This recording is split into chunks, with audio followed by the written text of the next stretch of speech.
Today, we'll get the opportunity to tag along with the Westport Director of Marine Services to learn more about what is known as a quahog relay.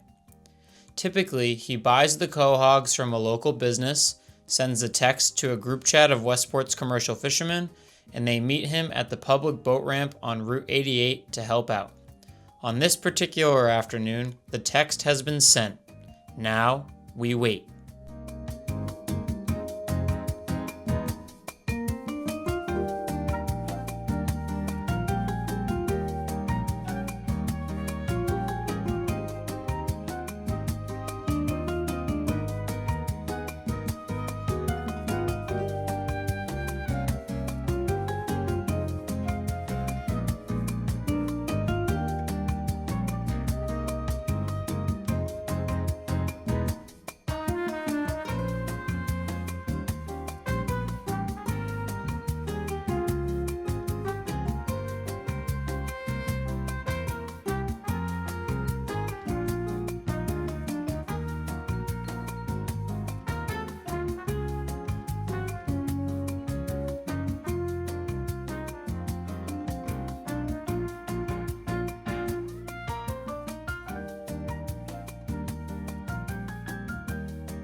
The truck arrives with about 90 bushels of quahogs in tow. Each bushel contains around 50 quahogs taken from the Taunton River. The idea behind putting them into the Westport River is that they can both clean themselves and filter the river water, to the tune of 40 or 50 gallons a day each. Once a year goes by and they are inspected by the state and declared to be clean, they can be fished to support Westport's shellfishing industry.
Now that the boat is loaded, it's off to the planting area. Planting, or seeding, is the word for putting contaminated quahogs into the river so that in a year they can grow and be harvested like plants would in a garden. On the way to the planting area, local wildlife was on display, with a great white heron under the bridge and later on some ospreys in their nest. A question that may be coming to mind right now is, how did these quahogs get contaminated in the first place? The short answer is human activity. Going deeper, there are a number of direct and indirect sources that have caused it.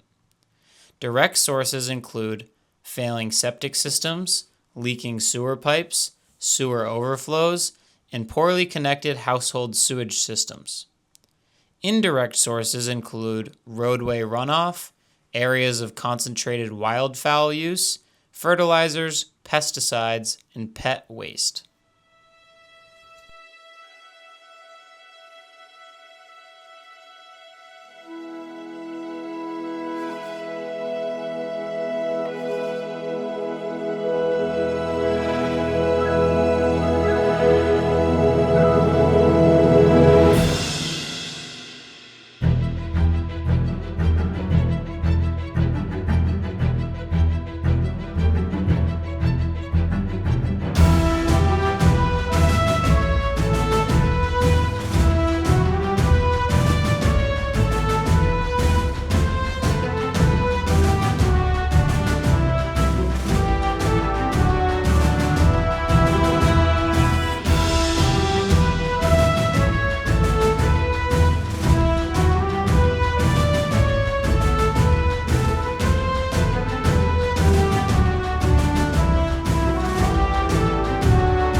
It's time for the main event.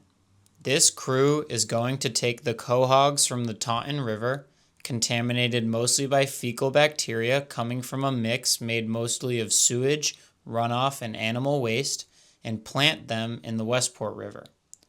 Gross though this may seem, these quahogs are a key part of why the Westport River is able to stay so clean thanks to their massive filtration abilities.